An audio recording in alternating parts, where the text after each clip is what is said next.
भारत के 3 महत्वपूर्ण राष्ट्रीय पर्वों में से एक है 26 जनवरी, हमारा गणतंत्र दिवस। हमारी मातृभूमि भारत लंबे समय तक ब्रिटिश शासन की गुलाम रही, जिसके दौरान भारतीय लोग ब्रिटिश शासन द्वारा बनाए गए कानूनों को मानने के लिए मजबूर थे। भारतीय स्वतंत्रता सेनानियों द्वारा लंबे संघर्ष के बाद अंततः 15 अगस्त 1947 को भारत को आज़ादी मिली। लगभग 2 साल 11 महीने और 18 दिनों के बाद 26 जनवरी 1950 को हमारी संसद द्वारा भारतीय संविधान को पास किया गया। गणतंत्र का मतलब है लोगों से जुड़ा हुआ, अपने राजनीतिक नेता को चुनने का अधिकार, जहां आम जनता अपना नेता प्रधानमंत्री के रूप में चुनती है। गणतंत्र, गण प्लस तंत्र का अर्थ है जनता के द्वारा जनता के लिए शासन। देश में सभी देशवासियों के लिए समान व्यवस्था और कानून स्थापित करना।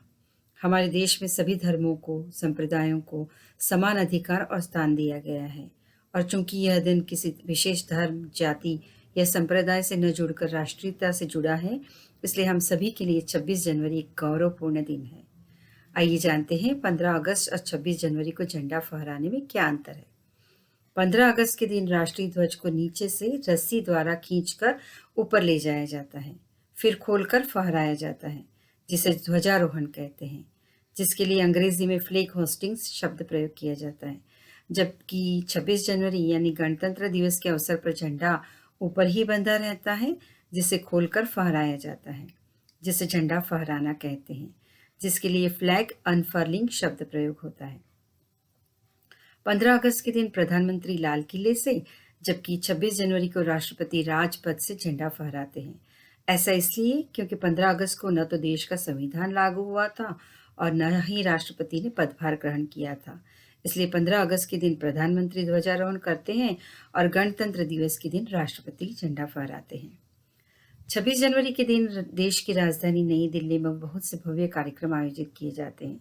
इंडिया गेट से राष्ट्रपति भवन तक एक भव्य परेड निकाली जाती है।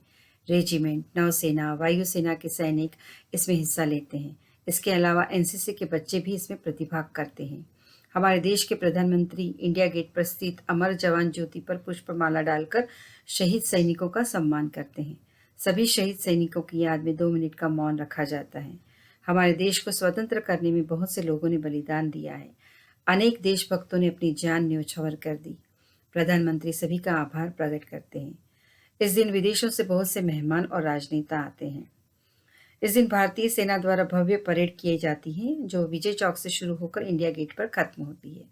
इस दौरान तीनों भारतीय सेनाओं, थल, जल और नभ द्वारा राष्ट्रपति को 21 तोपों की सलामी दी जाती है। साथ ही सेना द्वारा अत्याधुनिक हथियारों और टैंकों का प्रदर्शन भी किया जाता है, जो हमारे राष्ट्रीय शक्ति का प्रतीक है। आर्मी परेड के बाद भारत में आज़ादी के बाद विविधता में एकता के अस्तित्व को दिखाने के लिए देश के विभिन्न राज्य भी खास झांकियों के माध्यम से अपनी संस्कृति, परंपरा और प्रगति को प्रदर्शित करते हैं। इसके बाद भारतीय वायुसेना द्वारा हमारे राष्ट्रीय झंडे के रंगों केसरिया, सफ़ेद और हरा की तरह आसमान से फूलों की बारिश की जाती है, जो आकाश में राष्ट्रीय झंडे का चिन्ह प्रदर्शित करता है। शांति को प्रदर्शित करने के लिए कुछ रंग बिरंगी गुब्बारों को आकाश में छोड़ा जाता है। बच्चों, मेरा आपसे अनुरोध है कि आप इस नज़ारे को देखना न भूलना। 1957 में सरकार ने बच्चों के लिए राष्ट्रीय बहादुरी पुरस्कार शुरू किया था। बहादुरी पुरस्कार 16 साल से कम उम्र के बच्चों को अलग अलग क्षेत्र में बहादुरी के लिए किया जाता है, जो हाथियों पर सवार होकर परेड में हिस्सा लेते हैं। गणतंत्र दिवस के मौके पर अशोक चक्र और कीर्ति चक्र जैसे महत्वपूर्ण सम्मान दिए जाते हैं। हर वर्ष 29 जनवरी की शाम को अर्थात गणतंत्र दिवस के तीसरे दिन बीटिंग द रिट्रीट का आयोजन किया जाता है। बीटिंग द रिट्रीट भारत के गणतंत्र दिवस समारोह की समाप्ति का सूचक है। इस कार्यक्रम में थल सेना, वायुसेना और नौसेना के बैंड पारंपरिक धुन के साथ मार्च करते हैं। बैंड मार्च वापस जाते समय लोकप्रिय धुन सारे जहां से अच्छा बजाते हैं। ठीक शाम 6 बजे बगलर्स रिट्रीट की धुन बजाते हैं और राष्ट्रीय ध्वज को उतार लिया जाता है तथा राष्ट्रगान बजाया जाता है, और इस प्रकार गणतंत्र दिवस के आयोजन का औपचारिक समापन होता है। देशभक्तों के त्याग, तपस्या और बलिदान की अमर कहानी 26 जनवरी का पर्व समेटे हुए है।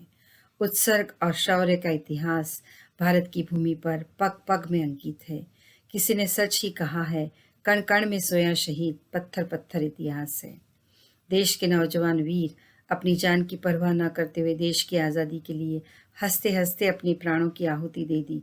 ऐसे वीर योद्धाओं को शत शत नमन। बच्चों, न केवल हमारे देश के नौजवान बल्कि हर हिंदुस्तानी की ख्वाहिश होगी, जब आँख खुले तो धरती हिंदुस्तान की हो, जब आँख बंद हो तो यादें हिंदुस्तान की हो। हम मर भी जाएं तो कोई गम नहीं, लेकिन मरते वक्त मिट्टी हिंदुस्तान की हो।